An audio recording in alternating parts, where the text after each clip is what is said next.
welcome to Little Learners. In today's video I wanted to talk about transition from reception to year one. I've had this video requested by quite a few of you, so I thought it would be a good time to sit down and talk about it. Before we get started, don't forget to click that like button if you find the video helpful, as it really helps out the channel, and subscribe if you want to see more videos like this one. So I have mainly done the transition from reception to year one from the reception side. So I will be talking lots about what you can do in reception, but also what you can do on the year one end to help that transition. It's really important that reception teachers and year one teachers work together for this transition to be as seamless as possible. So why is it so important to think about the transition from reception to year one? For many children, they will just be moving to a different classroom within the same school, and so it doesn't seem like that big of a deal. But it's really important to remember that going from reception to year one means moving from the early years foundation stage framework to the national curriculum. These are two very different things. As children move into year one, they will no longer be focusing on areas such as personal, social and emotional development, role play, being imaginative. Of course, year one teachers encourage all of these skills in their children, but they do have to follow the national curriculum. The way children learn in year one is also very different to a reception setup. So if you've seen some of my other videos, you'll know that in early years we have quite a free flow environment. There will be lots of different activities and children are able to choose whatever they want to do. They have outside learning, inside learning, everything is just free flow and they can do whatever activity they want. There is also a great deal of learning through play because that is what early years is really centred around. Moving on to year one, learning is different in most schools. Children no longer have this free-flow learning, and it is much more likely that they will be sitting at tables doing more traditional learning, what you would think a classroom would look like, children sitting at tables, working individually or in groups. Now, this isn't to say, of course, that all of the really good practice in EYFS is completely lost when children go to year one, because really good year one teachers will implement some of this into their teaching, and we will get onto that in a bit. So hopefully you can see that this is quite a big jump and an adjustment for children, so it's important that we tackle the transition period really carefully. So what can you do to help children with this transition? It's really important that children get to go and see their new classroom environment before the new year starts. So this might be children going from their reception class to their new year one class, meeting their teacher and having a little bit of a chat with their teacher and being able to engage in their new classroom environment.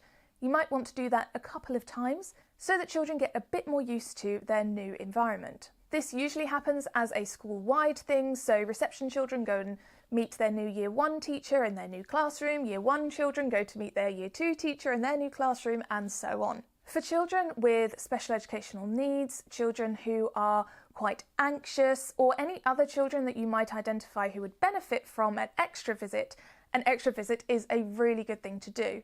You might even want to do a visit every couple of days, maybe with a teaching assistant, just going into the new classroom, seeing their teacher and talking about anything that they are worried about, or just being able to look around the classroom and really get their bearings. Schools may also want to have a meet the teacher evening where parents can come and meet the new teacher, talk about any concerns they have with the transition, and just put everyone's minds at rest, really, get all of those questions out in the open that parents will be worrying about all the way through the summer.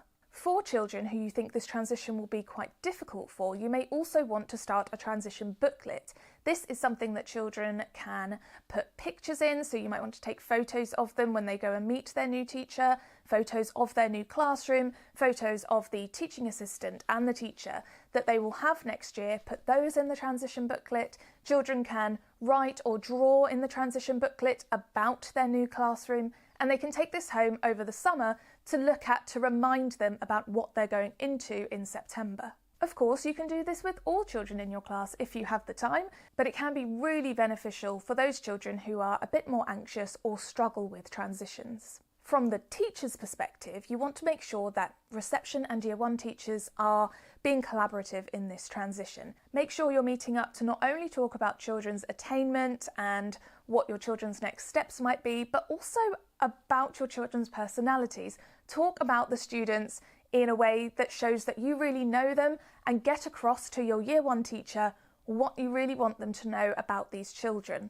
And of course, for Year 1 teachers, ask any questions you might have and write down these really important things that the reception teacher is telling you, because they will help you in the long run. When children get to Year 1, it can be really helpful to have a kind of transitional few weeks or maybe even a half term where you start off with your classroom environment being a little bit more like a reception classroom. So you might have a couple of tables where children can free flow between them, and then some tables where you're doing more traditional group work. Also, implementing some outside learning is really good, not just because the children are used to having outdoor play and learning, but also because that can really enrich your teaching anyway. Then as the weeks go on, you can start changing your environment a bit more to looking a little bit more like a traditional Year 1 classroom. Of course, you may find that having an element of early years in your Year 1 classroom is really beneficial to you and your children. So do what's best for your class, but I really would say that having this transitional environment is vital to helping children feel comfortable in their new setting. So what might a Year 1 classroom look like when you're trying to implement some of this early years practice? Well, you might have a small world play table set up, as well as an activity table that has some kind of phonics on it, some kind of maths play on it that children can free flow between. You might also have a sand or water tray just outside your classroom if you are able to, so that children can get some of that outdoor play. And then you will also have your tables that are more traditional learning, so sitting down doing a task that a teacher has directed them to do. You'll probably also have a role play area, which often is only open at certain times of the day or the week for Year 1 children, but perhaps in the early stages you might let children have free rein of that area too. On the reception side of things, to help with the transition into a new environment, it can be helpful to start getting children used to the idea of sitting down at tables and doing directed tasks. So you might want to start doing that in the last few weeks so that children get used to this way of learning. Of course, it's not natural for us to be doing a lot of that in early years, and that's fine, but this can really help children understand what learning will be like when they move up to Year 1. I really hope this video has been helpful. If you do have any questions, please leave them below and I will be happy to answer them. Do give this video a like if you found it helpful or useful, as it really helps out the channel. And don't forget to subscribe and click the bell so you never miss a future video. Thank you so much for watching, and I will see you next time.